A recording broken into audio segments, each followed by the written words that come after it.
Yes, habari za wakati mtazamaji wa Drop TV. Hapa ni katika uwanja wa Benjamin Mkapa na tayari mashabiki japo si kwa idadi kubwa sana wameanza kusogea hapa kwa ajili ya mchezo ama kushuhudia mchezo wa kimataifa Ligi ya Mabingwa Afrika, ikiwa leo ni Dar es Salaam Young Africans dhidi ya Wydad kutokea Angola, ambapo mchezo wa kwanza Yanga walifanikiwa kuibuka na ushindi wa goli 3-0. Wananchi leo wana kibarua hapa kuhakikisha wanapata matokeo ya ushindi, ili hali tayari wana mtaji wa goli 3. Kitu gani hasa ambacho pengine kitatokea hapa, lakini miongoni mwa vitu ambavyo vinaongeza hamasa kubwa katika mchezo huu ni mara baada ya kutangazwa kupatikana ama kutolewa kwa goli la mama ambalo limekuwa likitolewa katika mchezo ya Ligi ya Mabingwa Afrika.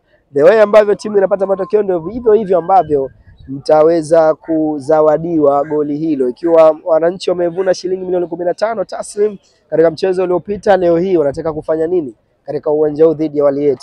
Ushindi wote ambao Young Africans ataupata hapa, sare yoyote, basi itamhakikishia moja kwa moja kufuzu kwenda katika hatua inayofuata.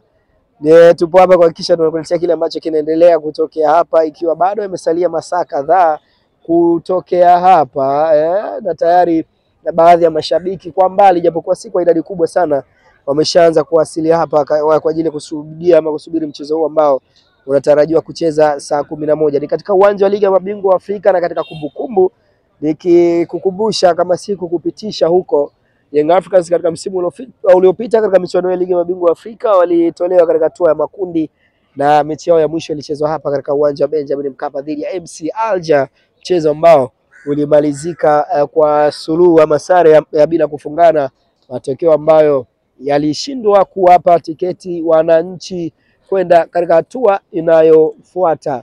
Nini ambacho atakifanya msimu huu, ikiwa inaonekana na matarajio na matamanio makubwa ya kufika mbali katika hatua ya pengine kama si finali, nusu finali?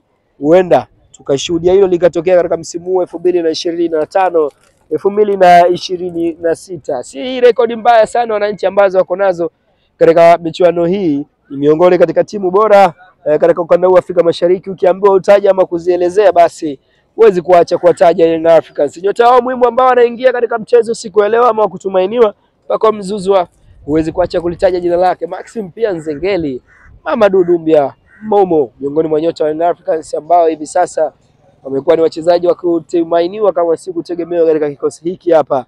Na hapa tupo katika uwanja huu, na kama nilivyokuambia kwamba tutakuletea kile ambacho kinaendelea kutokea hapa. Cha kufanya uendelee kusalia nasi, baki nasi kwa ajili ya kuendelea kupata taarifa mbalimbali katika mchezo huu wa leo.